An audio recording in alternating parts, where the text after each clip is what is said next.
Hi, welcome. Hi. Thank you for joining us today. We have a little change of scenery. We're in the library in St. Leonard instead of the REISA office. So I'm with Rob from Avenues, a nonprofit organization helping marginalized youth in the education system. I'll let you take it away and introduce yourself and what is Avenues? What is Avenues? Sure. I mean, I'm going to piggyback off your answer. Yes. At its core, Avenues' mission is to empower youth who are out of high school, discover community and public resources. So discover them and to navigate them. And our mission is to ensure that the youth who most need access to resources are in a position to get them. And I think that from its inception, this was the goal, and it continues to be the goal as we expand. You say from the inception, how long has Avenues been around? Officially, since January 2024. Right. Okay, so fairly as an new. organization, incorporated. Yeah, the germ cell and the thinking behind it was 2022. So yeah, and I think, and even at that, like, there were informal talks prior to my arrival in the outreach network and meeting my colleagues. We've grown together over the last 4 years, and so it's been quite a journey, and we're happy to be here. So it's nice to be able to talk about it. I'm debating whether we should get into the history and the inception of Avenues, or who is Rob. So we always like to ask the people who come to our interviews and podcasts who they are, how they got into this line of work. From the get-go, this was a response to a direct and very immediate need for us as educators in the outreach network. I don't know if the audience will have an idea what the outreach network is. Maybe I can talk about it very briefly. A little bit now. But essentially, the outreach network is a collection of 10 or 11 schools, depending on who you ask. And the goal of those schools is to help the students with the most complex needs graduate and have their high school diploma. So usually it's a smaller scale of student, smaller student teacher ratio, and different types of pedagogical approaches, etc. And so shorter hours as well to accommodate varying schedules.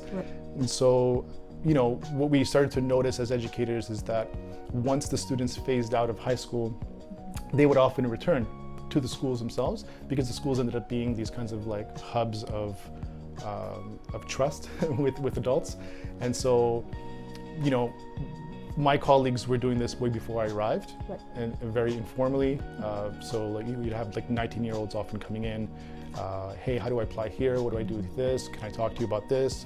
And I think that when I arrived in the MSB, and I was approached by my colleagues Colin and John, who is John is responsible. Just a side note, John is responsible for actually funding the initial activities of Avenues. So he gave us the initial seed money to be able to hire some consultants along the way. But essentially, when they brought me in, I was. I didn't know. I thought that they were just asking me to consult. Sure. I'll be honest. They were just like, "Hey, what do you think about this?" And then we still laugh to this day about it, because I think I misread that meeting. And then and then somehow I just ended up, so I'm part of this now, and I'm actually going to be an executive director with you guys. The more I did it, the more it grew as a passion for me. I didn't really know. I'll be honest. I didn't know what it meant to start an actual organization from scratch. We are all working full time. Most of us, all of us actually, in fact, have growing families with small kids, and so there was a lot to juggle. It took those initial years of just kind of working out some of those kinks and the programming too for that. The schools seem to be a safe haven for the children that you were mentioning, and they're coming to the schools and interacting with you, asking for certain resources. Can you talk about what type of resources they're typically looking for? What's the most common? what we did was we compiled the list of goals that were set, Right. okay, from our existing participants in our pilot year. So it was, I think the exact number was 17 youth in our initial year. And what we did was, instead of like just going through each goal, we grouped them based on the social determinants of health. Oh. So it gave us an idea about like what was really important to them, right? And what kinds of goals and what those goals reflected at a more macro level. And so in order of like prevalence of resources, the first is employment. Yes, So that's large. this is like, you know, I mean, anybody who's worked in this field knows like, yeah, I mean, youth who have more complex and difficult needs are also looking for work, you know, and it's difficult to do other things if you don't have work, and if you're cash strapped. The other thing, the next point was education and literacy. And so education literacy is like the term from Health Canada, but we understand it in Avenues as like, well, it was like the hands-on tutoring and helping to apply for either CEGEP or private colleges or adult ed, often distance learning. Like mentorship, I guess. Yeah, it's I would say it's even more like literacy mediation, okay, which is like the ability to navigate, to understand like the networks of institutions and resources available and how to just apply for basic things. Right. And I think that a lot of what we do is mediate those literacy skills like that we have just through experience. And yeah, we were shocked by how many people like, hey, I don't even know how to apply to adult ed. I'm like, well, okay, well, we need to do that first. And it's just like the self-esteem, the courage that it takes to call, to write an email, that kind of stuff. The other stuff was social supports and like coping skills. Right. Like how do I, you know, I'm finding myself to be like quite angry and I don't know how to control it in a public setting. You know, and these things kind of come at you from different angles. Like students will often throw them at you and then we can kind of compile them. And the last one was access to health services, which will not be foreign to REISA's Not at all. REISA stuff, right? And so those, I would say, are the four kind of themes of needs that emerge from, you know, from the goals that they set. Right. Which is like a slightly different way of like phrasing it, but it's not like, hey, like what do you find challenging in your life? It's like, hey, what would you like to actually do? And then like from there, you know, for us to understand like the bigger systemic issues that are affecting those decisions, you know. So yeah, those are the four. I think that's a nice segue because I was going to ask you about the informal approaches that Avenues uses. I know it's very different than some other youth organizations or resource referrals. So can you speak a little bit on the informal approaches you use? We were tired, I'll speak for myself on this one. I was tired of being told by higher ups, let's say, or you know, that, you know, it was okay as my job requirement to just refer somebody to someplace. And I think that in many cases it does work. And I would never say that it doesn't work. However, when you're dealing with you know, this type of youth population, the success rate is minimal. You know what I mean? It's almost like non-existent. So I think that, and especially like in the outreach network, when we're constantly like, hey, you should check this out, you should do this, you can do that, you know, and it's like, oh great, like I referred like 35 youth to this, or, you know, but then you kind of follow up and then like nothing happens, you know, and so that's like, that was the frustrating part for us. And I think that we don't have a magic bullet for this. I don't know. There isn't any. You know, yeah. However, we just thought like, well, if I'm in this shoes and I'm like struggling and I have this going on in my life, like what's a way in which I would be even open to entertaining the idea of going to this organization, right? So if somebody's struggling with multiple things, like maybe it's not to go to the Carrefour Jeunesse Emploi is not their first order of business. However, if they meet with somebody they trust for X amount of time and have different conversations, explore the city a little bit, and then it's like, oh, hey, also there's this organization. So it is kind of like a Trojan horse kind of approach to it, which I'm not sure if this is like a good metaphor for it, but it's a way of like, we're not trying to trick them, but we are trying to. It's a position based on, relationship. A deep care. Yeah, it's a deep care and a position of recognition as well. And that's from as educators and as directors now. It's our bread and butter for us, So. And it's especially helpful to build that relationship with youth because they don't have as much life experience at times or understand, all the caveats of life. Maybe for an adult, it's more appropriate to refer them to a certain resource and they're able to take control of what they do with that information. Yeah. But for youth, it could be so overwhelming. So. Well, that's exactly it. And I think that, I can give you 200 resources. Of course. And it's like, well, you need skills to be able to triage those resources, how to access them, then work up the courage to go to them. From the get-go, we always wanted to position ourselves within the community orgs ecosystem there. We're aware of doubling services, we're aware of that the funding is cut for everybody. So we're not what we are trying to say is hey, there's a space for Avenues as a complementary organization for your existing service. And that from the beginning, that was kind of the outlook is how do we help these youth, not upset anybody, work with, because we have a lot of experience, with community organizations, and we have a lot of friends in those in those places, So we're okay, how do we? And it seems silly to have them to do the same work that somebody else is already doing. And how do we take case management approach, which is basically what it is, right? It's and make it approachable in a way that resonates with these types of youth, and that comes from research, but it also comes from our experience as educators in the outreach network. We just have a feel for some of the ways in which the youth would respond to it, and it takes time. It does take time, but we found that it's surprisingly it works.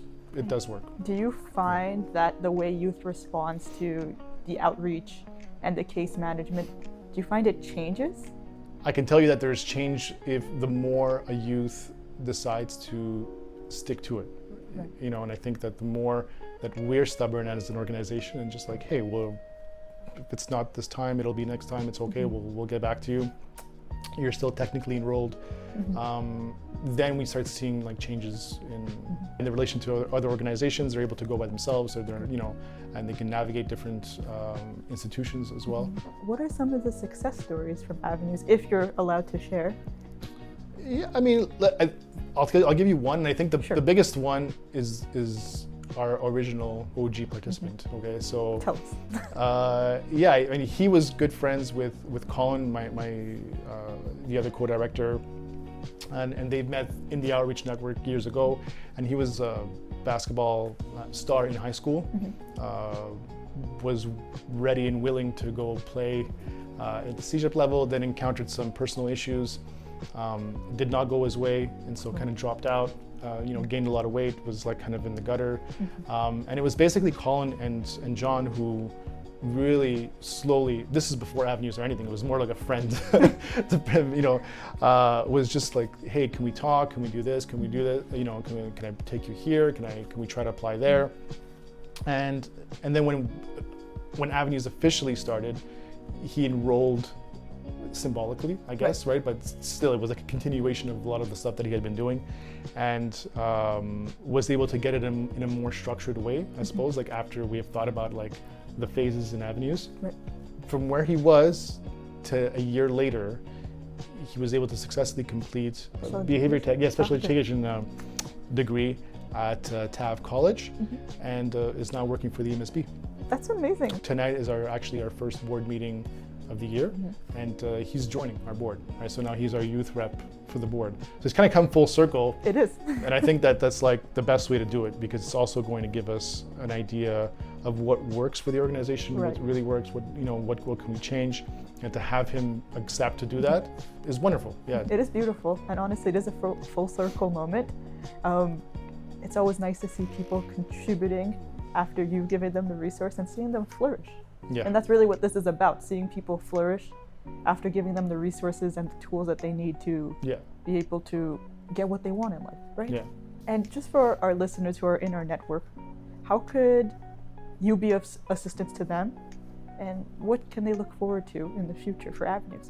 If you've exited high school and you are feeling like you're at a crossroads in your life, or you're not really sure where you want to do, where you want to go, what you'd like to do, if you find yourself struggling with different types of challenges, then we are the place that you'd like to be.